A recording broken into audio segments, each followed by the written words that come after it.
Hello, I'm Michael Moorcock. Welcome to Forbidden Planet TV.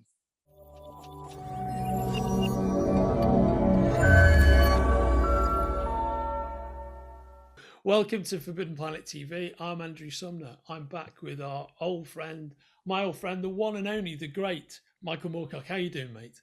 I'm doing fine, thanks, Andy. And I'm glad to see that you're doing better than you have been. Oh, thank you so much. Yeah, thank you so much. No, my liver's in good shape. That's the important thing. Yeah, absolutely. And I live the liver to fight is a again. marvelous beast. A marvelously elastic organ. You know, that's the great thing about it. You know, it really is. My friend was going into comas, was in hospital, and they said that he could still have come. He refused to stop drinking, so he died. But they were saying even at that point when he was being hospitalized that he could still, if he stopped drinking, still rejuvenate his liver.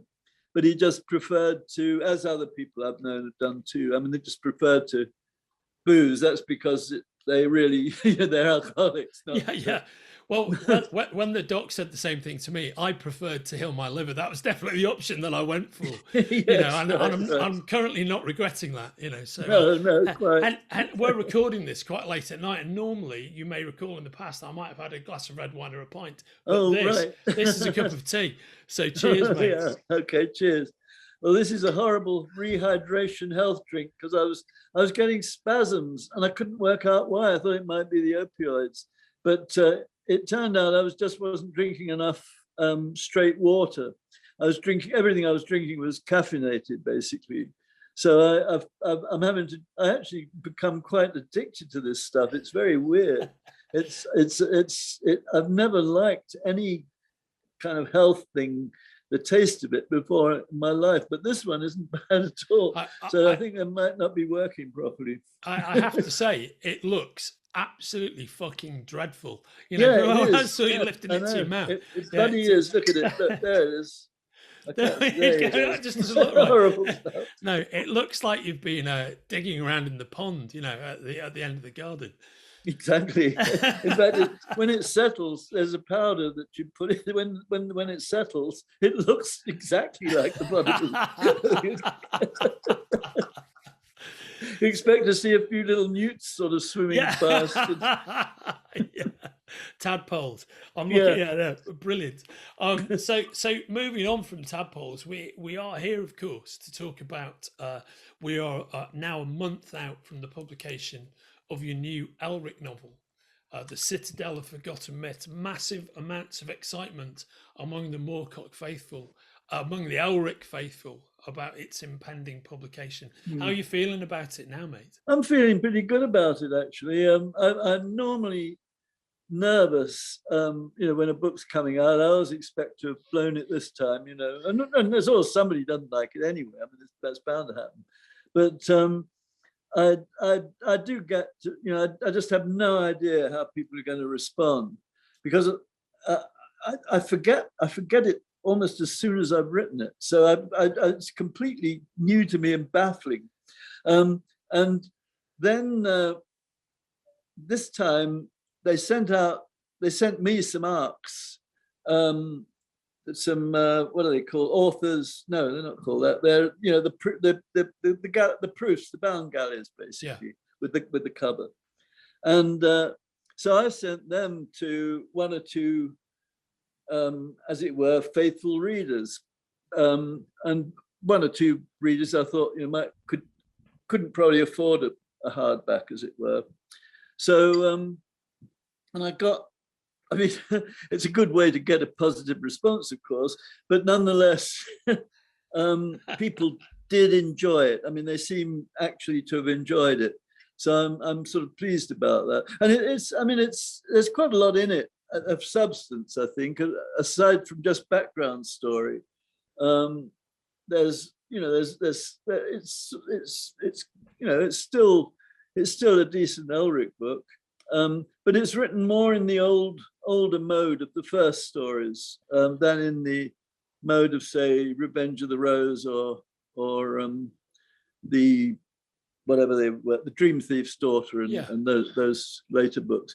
So it was a deliberate attempt to give people at the time, at the 60th anniversary, but I misjudged it, as always. I wanted to, to give people a good, easy read, something that they could get into without being jolted a bit, the way some of the other books have done. I mean, deliberately done that way to get different angles on them and so on. But this one I wanted to be a traditional Elric book. And I think to some degree it is, or to the greater degree it is. You learn a lot more about Elric's background in it too, about Melnibonéans and the faun, the dragon race. I think the pace is a bit odd,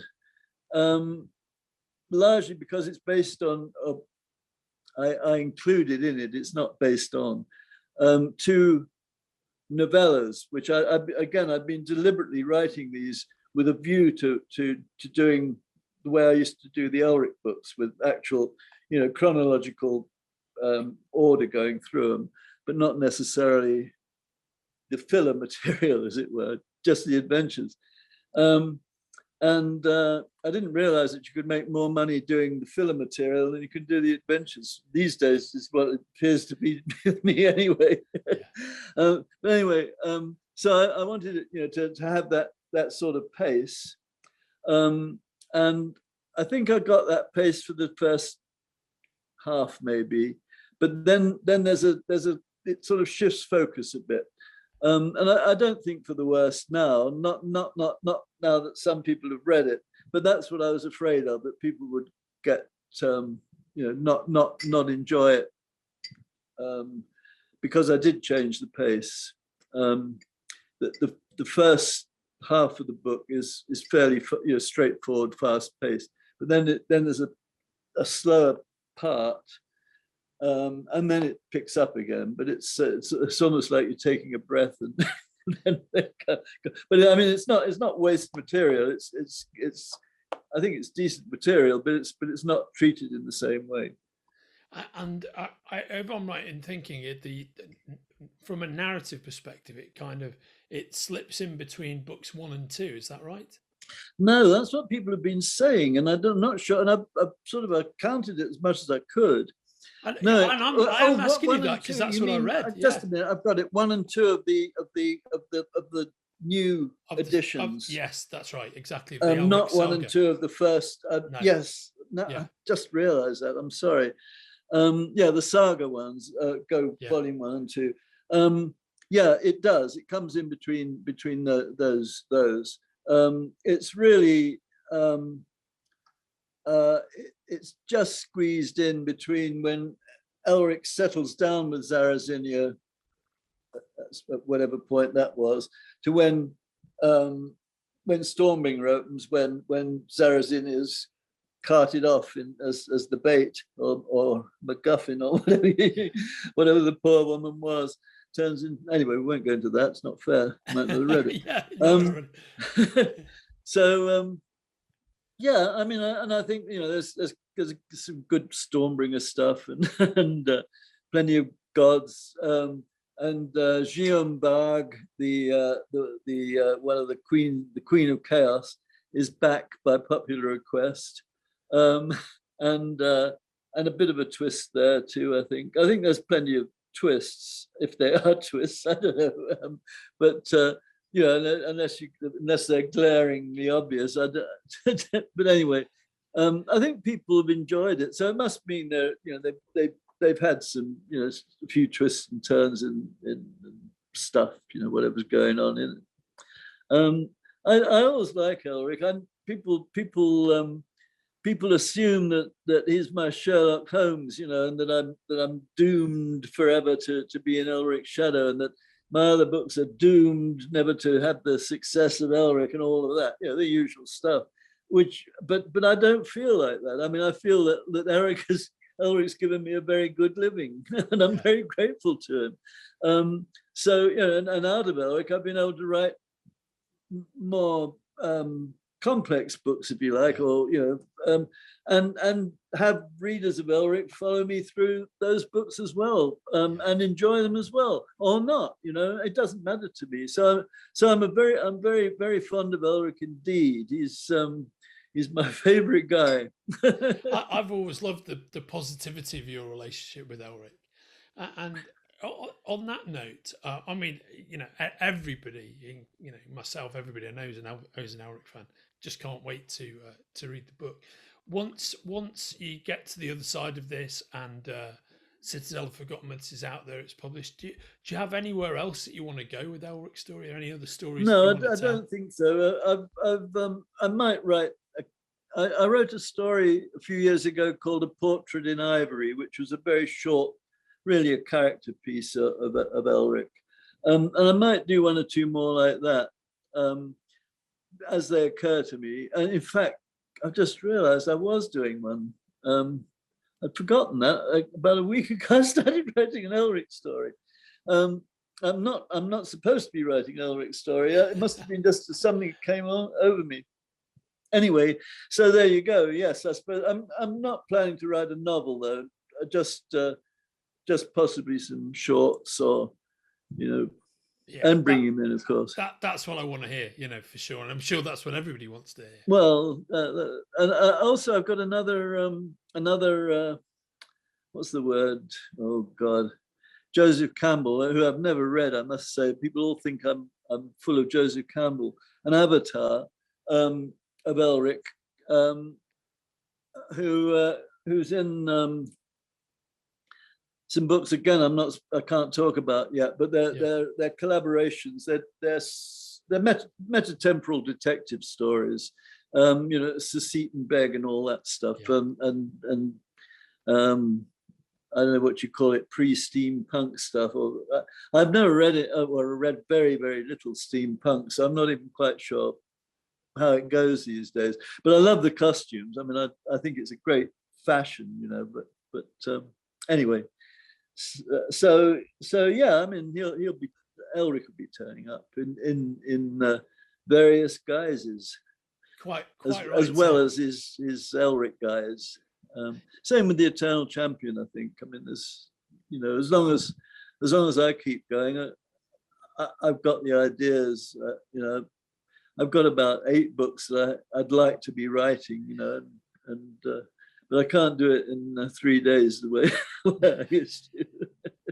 Oh, you've always been very ideas rich as an author, haven't you? You've always that you've never really struggled with any of that.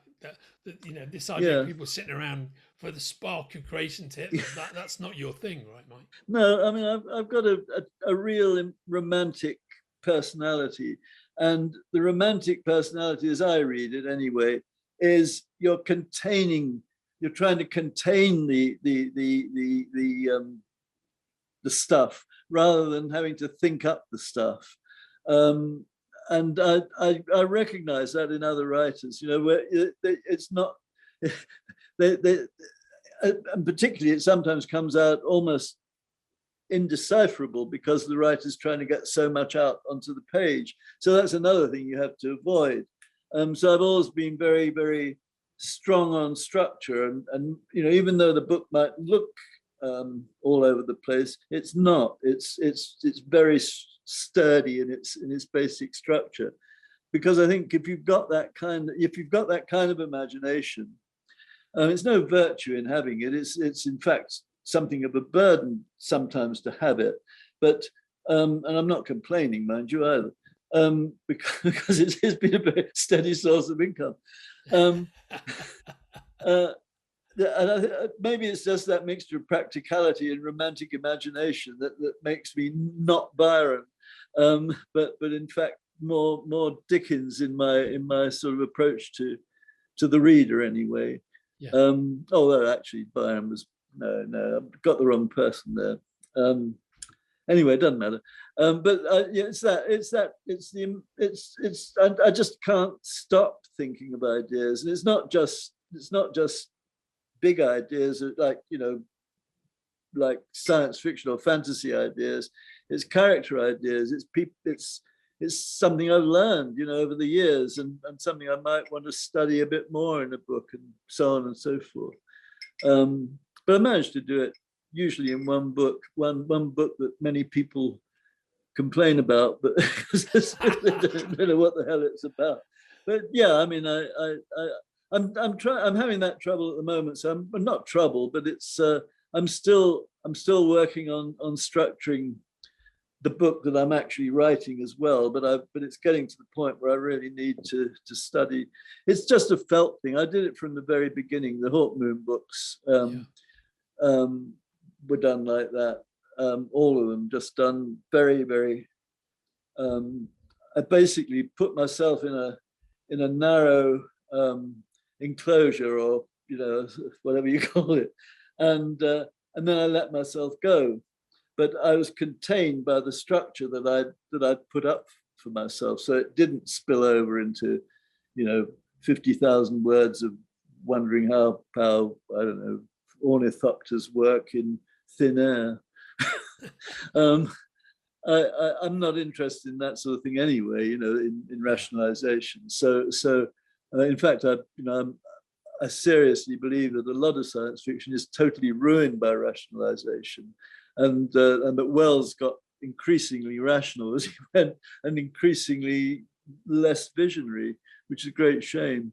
So it is anyway. It's just to do with that. I mean, I was born with the imagination. My job as a sort of technician is to corral it and make sure it and also I'm also a people's writer. Yeah. But I do like, I'm still want to write for myself. I want my cake and eat it. But I know that the people have to be first, and you have to have readers. And so that's been my whole philosophy throughout my life. And it's been, it's enabled me to be fairly feet on the ground, except when I was doing Byzantium Endures, which I went totally and absolutely wacko. What do you think it was that pushed you into that when you're creating that? Well, Byzantium was a special case because I was writing about the Holocaust to come, but also about the pogroms that were in the book, and about the Ukrainian war, which we still called the Russian Civil War then, though Ukrainians didn't. They called it a war for liberty, but we bought the Soviet description of Ukraine. But Ukraine, I began to understand. This is the other thing. While I was writing it, I began to realize that Ukraine was fighting for liberty, it wasn't necessarily one cause against another. But it meant, the nationalists were usually right wing and the anarchists were usually left wing. But they were also fighting for regions and claiming regions as their own. I mean, there are about, I don't know how many hundreds of principalities declared during that period. But anyway, I also can see the Russian perspective on that, because it was a bit like the English perspective on Scotland, which is vaguely sentimental. But they're a rough breed, but they're honest, decent folk, that sort of thing. Well, it wasn't Stevenson's view, but or indeed Scott's view. Actually, come to think of it, Walter Scott was hard on the Scots. But anyway, that sort of thing. That's that, and so I was getting intensely. I was learning Ukrainian. I was learning Russian. I mean, just for the purposes of what I was doing. I could, it wasn't a serious, deep learning, but I was doing all sorts of other things. I was reading enormous numbers of personal accounts, and enormous numbers came out of the Russian Revolution, because the West was interested in that.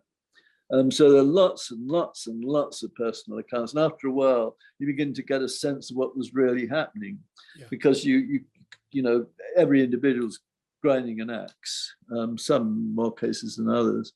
And a lot of the books written in Soviet times were written in code, essentially. So you had to learn how to decipher that sort of writing to see what they were really saying about the boys of the Red Army and and so on.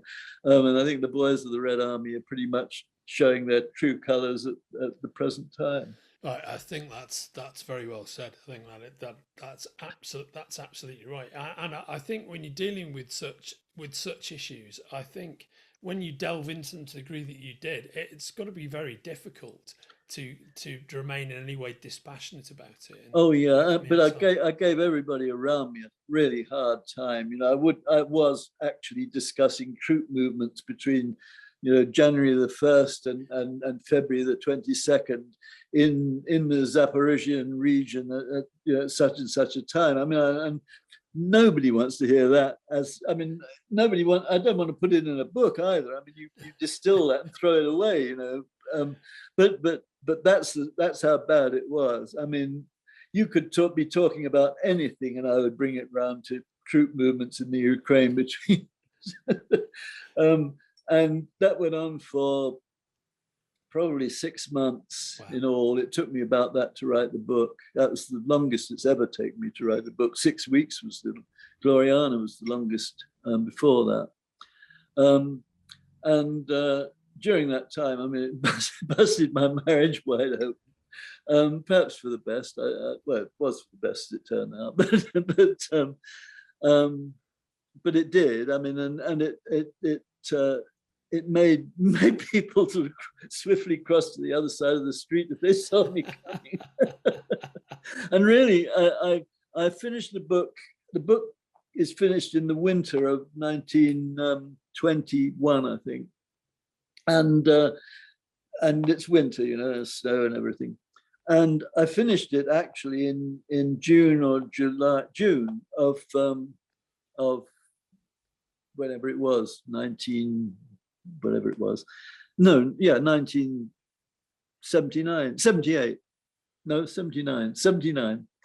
And I honestly looked around me and wondered where the snow was. I mean, I wondered why people were wearing so few clothes when I looked out of the window. I was honestly baffled by it took me quite a while to readjust, to come back into this time, as it were. It really was a very strange time traveling experience, which a lot of authors have had. I mean, I know other you know, I know accounts of other writers who've been like that. But it's the first time that it's the longest time I've been in that kind of sense. That's the other thing, because, you know, people were used to enduring me for maybe, you know, a week before the 3 days started, it became about 6 to 7 days after that. But I mean, I didn't write books in weeks. I wrote them in days and allowed for that.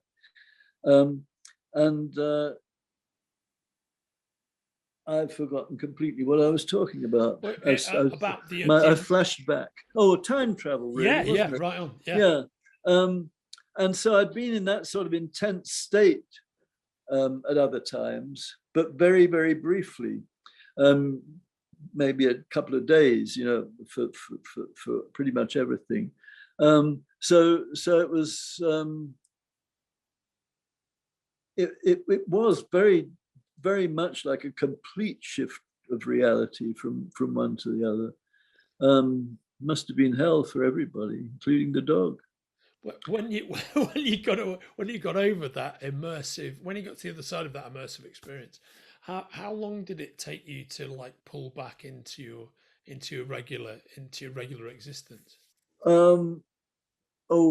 Not very long, probably a week or so. It fully, I mean, yeah, it wouldn't have been that long. Well, anyway, you know, there was ordinary stuff going on as well that, you know, I'd promised when I finish this, I'll be doing that. So I had to kick back fairly fast. I wasn't in very good health.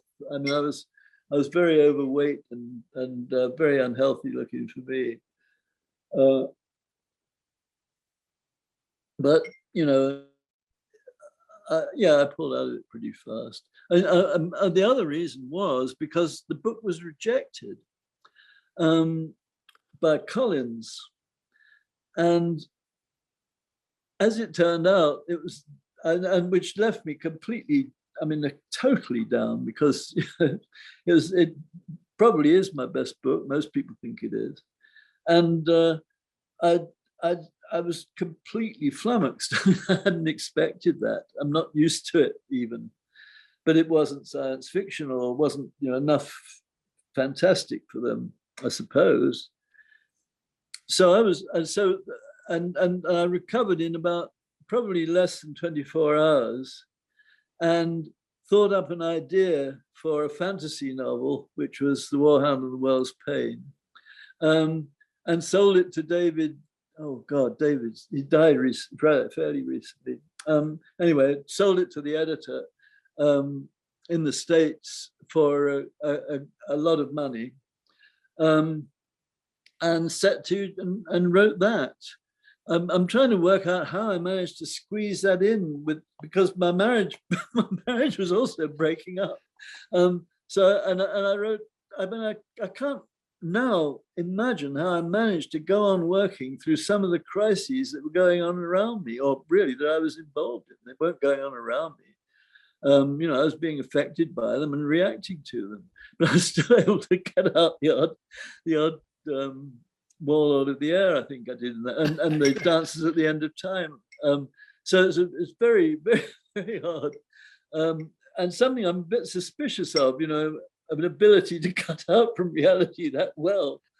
But and I think in some ways that's one thing I did learn, to be a bit cautious about how and when you cut out from reality, because it was pretty much chaos. The ship that I'd been holding together for about 5 years, maybe at least,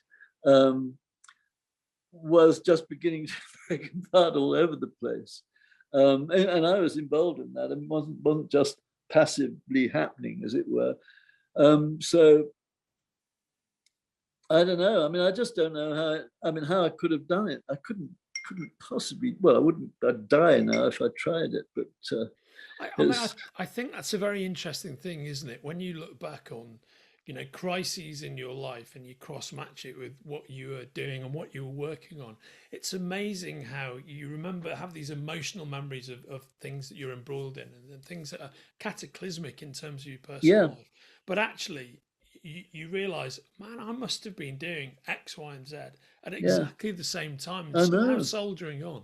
I find that absolutely fascinating, because I've been through some of those times myself, and then look back and go, well, I must have been doing this at that time. How on earth did I do that? It is fascinating. I know, it is. I suppose it's because we just the capacity we have to forget we're all going to die, as it were. Is the human race's ability to fantasize is pretty strong amongst people who are not considered imaginative. So if you're imaginative, you can kick it in immediately, and there you go. That's actually what I'm writing about in this last Whispering Swarm book, which is what I'm working on now. Is whether or not you're escaping into abstraction or fantasy when you should perhaps you might be better off, for other people's sake, concentrating on the nuts and bolts of your life, as it were. I'm not sure we can do much about it, but except try and live a sort of a decent life with your feet on the ground, and that's essentially what I've tried to do. Although, I was remembering today, Linda was saying about somebody who's got a little bit high and mighty and in love with themselves because, so many other people are, and it happens. And I was sympathetic, because in the 70s, so the early 70s, and perhaps the 60s, I can't really remember, but I was a fucking hippie prince. Every rock star in the country read my books. I mean, and I was welcome wherever I went. Not only welcome, but respected and and admired. It was, and I was dressed like a King Charles spaniel. I mean, I think it's a fascinating period of time in your life because on our Sorry. podcast, Michael Moorcock's Multiverse, we've talked about this quite a bit, which is that period of time where you involved, heavily involved in the music business and heavily worshipped by those guys. It must have been such a fascinating period of time. Well, my point is that it did lift my feet off the ground a bit. Yeah. Probably not for much more than a year or two, but I mean, they were moments that weren't entirely, I didn't come to necessarily by myself, but by suddenly realizing that people had gone away or whatever, as it were. But I did come to a point where I was almost entirely surrounded by people who wanted a piece of my glamour, I suppose is all I could say. I mean, ordinary, decent people, enjoying life. And I was there and I was part of that thing they wanted. I didn't want it, obviously I wasn't interested in, as it were, mixing with fame and fortune. I just wasn't, but it was something they wanted their piece of that. So they wanted, as it were, me, my acquaintances, not necessarily my friends, but just, handsome film stars and famous rock and roll people, that sort of thing. And it did put, it meant I had nobody around. No, my real friends were dropping away. I think there's not any doubt of it.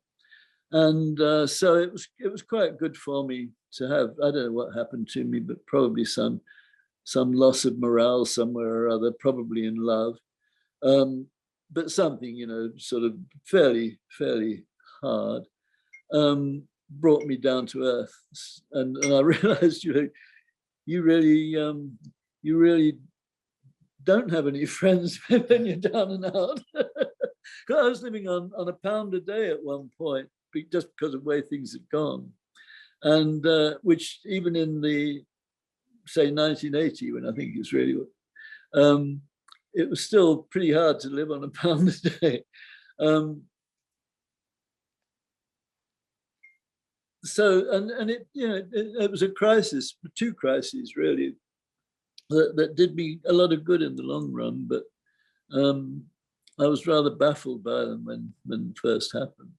Anyway, and as you say, you just keep on telling your stuff out. As far as people are concerned, you're telling this great story. Here you are, ho ho ho, and and they love you for it, and and they say, how are you doing? You say, oh, fine, because you always do. That's how people are. And then when you think back, you're still having nightmares about something from whatever it was 40 years ago, or nightmares reflecting that emotional dismay, whatever, and you haven't actually. You and then you look at your work. This is interesting, actually. I found this in Elric, and I began to do it consciously in Elric quite early on. If you start channeling those emotions, those ordinary emotions, and so on, instead of just sort of, as it were, swimming in them or trying to get rid of them, by using them as a method for giving your characters some sort of weight or whatever it is. The reader does an awful lot of the work, and it's always nice to hear them saying how good you are, but basically it's them. That people without imagination don't like what you write. They just don't, and they wouldn't. They'd be. My father never read, hardly read a word I wrote, and never could get on. My mother couldn't either. Nice people, but not. Well, my mother was imaginative, but just in way of telling lies, social lies mostly, about travel and famous people, that sort of thing, and which also made me very skeptical of getting out of my depth in that way, you know, and regarding myself as anything special, which I some reason managed not to most of the time. But I probably would have bought it.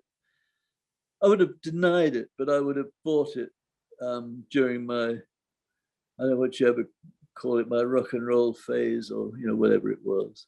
That period of time. I mean, it was just a period when we were all, as it were, who were doing anything, were enjoying that kind of success and admiration and all those things. And all the merchant bankers wanted to know you. You know, it's very, very strange that you go to a party and here you are, sort of shambling in, sort of 8 of you, as it were, with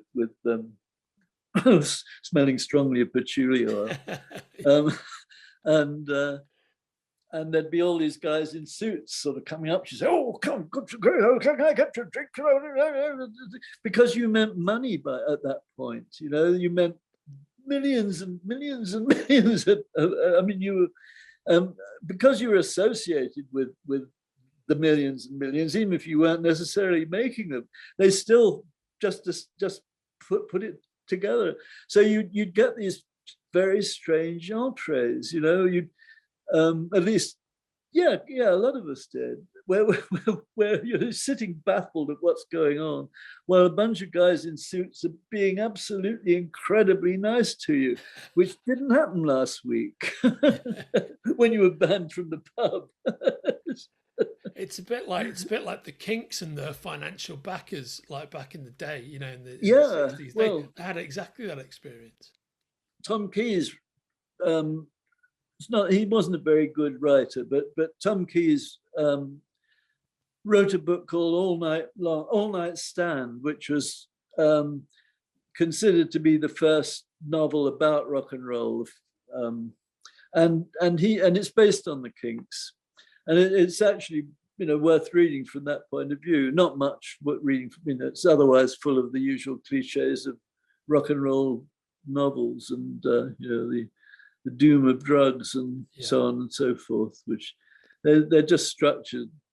I think rock and roll novels rarely work.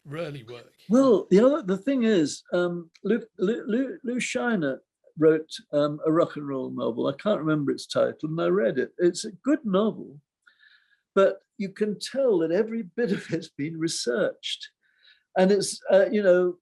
It was on the 28th of May at about 3 p.m. at that time that Ringo decided to tune his drum, as it were.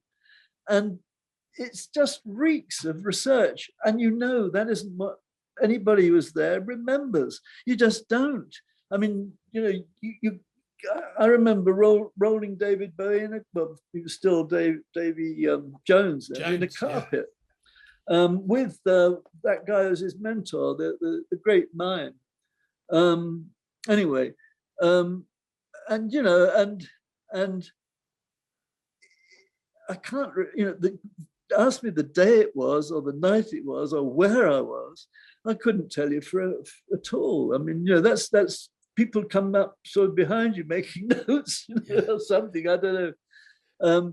But you'd be totally useless in a witness box, as most people would be. It's not just that. It's very odd though. Those novels do never quite seem to get it. I think, at least not the ones I've read.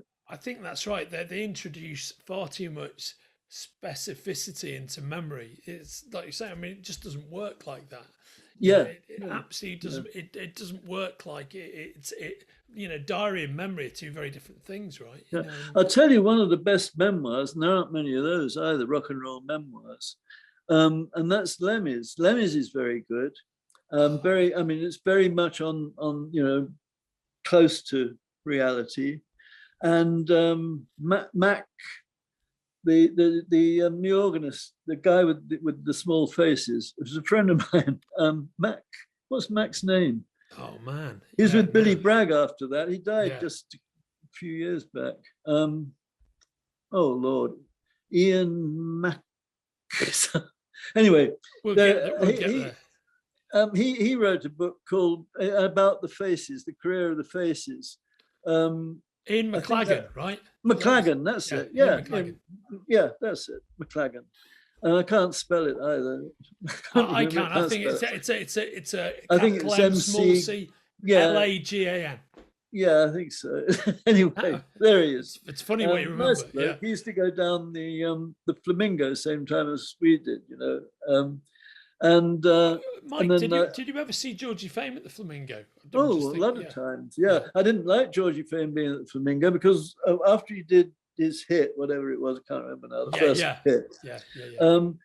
We go down the Flamingo Saturday night, which is the big night at the Flamingo. For bands, you know, they had the best bands on in town, as it were, as opposed to the railway. It's those brothers who did a lot of almost controlled most of that circuit. So you go down the Flamingo, and normally, you know, it'd be the normal Flamingo crowd. Some of them dancing because there's a little dance floor there.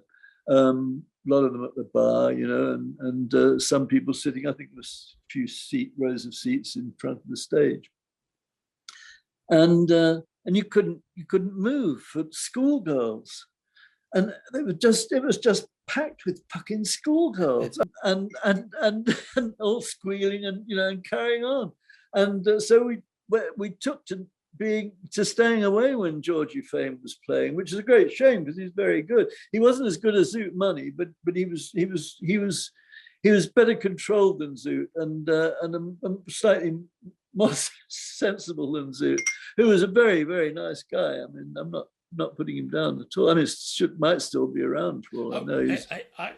It's funny you should mention that because he absolutely is still around. So 2 weeks ago, I saw Georgie Fame and Zoot playing at Ronnie Scott's.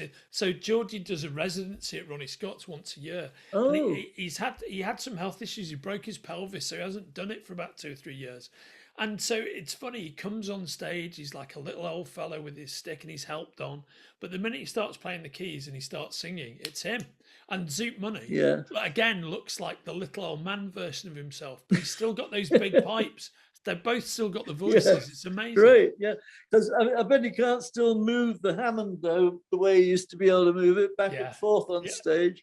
On that tiny stage, it's lucky people weren't actually killed.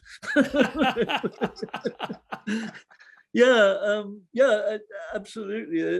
They were great days. And Mac used to go down the Flamingo at the same time as we did. So, you know, there were a lot of people, you know, who slightly later became famous themselves, you know. I was just writing about that a bit in my new book. And can you share the title of your new book yet, or is that all under wraps at the moment? It's called The Wounds of Albion. But there's another one to come out before that, called The Woods of Albany, which will be really good. I mean, retailers will love that. It's The Woods of Albany and The Wounds of Albion, and The Woods of Albany is coming out next year, I think in June. I think they put 6 months between the two, and then I'm working on the last one, which won't be as late out. Tor are going to reissue the first one at the same time and use the English setting, which is I'm grateful for because it was absolutely murdered in the American book. I say that, and nobody notices. I mean, you always sort of think, God, you know, people, but they don't, you know, by and large. So, but anyway, it wasn't a particularly successful publishing operation for me at that point at all. But they're really going ahead and doing a lot with this one and the new one, and I hope with the last one, which I'm working on. I mean, they've got such wonderful titles. I mean, they're very, very evocative titles. Well, I hope so. I mean, one is from Yeats. It's something. It's in the book. I can't even remember it now. I mean, I was quoting it for months before actually. Anyway, The Woods of Arcady is, and it's one of his, one of those rather lamenting poems of so many of them were really. He liked to be a bit. He liked a good lament. Yeah. Anyway, it's from that, and the Wounds of Albion I've made up because I couldn't find another quote. So, but I've of course not just made it up. I've made up the quote it's from and the poet who wrote it. So, as I so frequently do, and people don't like me doing that. It's very weird. They think I should separate reality and fantasy, as it were, from the books, but I expect people to sort of poke about in the books, as it were, and say, "Oh, yeah, I see," because in another book I've done something else, and it's not that I only put them there so that as it were, the reader who likes to come back to books and read the same things like that, or even remember and go on. But I mean, so I like to have these little spots where I may use a fake poet in one book, but I'll reveal it in another book. So it'll be obvious what was what. So that comes back to another sort of little, aha moment, which I think a lot of us enjoy. I do anyway. I like being suddenly thinking, oh yeah, that's who that is. Balzac, good example. So yeah, it's fun to do. I've always, somebody was talking about. I know what they're talking about. They're talking about how people are charging so much for quotations these days and being so possessive about stuff.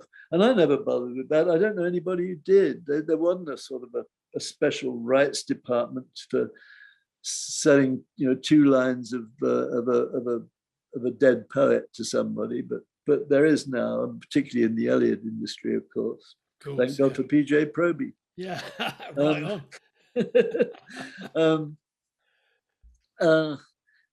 A joke which will, if you see another of these interviews, folks, you might discover that there's a reference to that. No, absolutely right. That's the I think that is that's episode 4 of Michael Moorcock's Multiverse, which you can find a link to in the below this interview. That's all about PJ Proby and the Wasteland, of course, which is being here. We won't spoil it for you now. You can go and listen to the episode. It's interesting best stuff. Listen to it at full length, full rambling length. Yeah, full tilt boogie rambling length. I think that's almost a great point to close out on, actually, Mike. But yeah. Well, I mean, we're basically talking about the new Elric book, and I really, I'll say straight to the readers, I really do hope you enjoy it, and if you do, tell your friends. Thank you.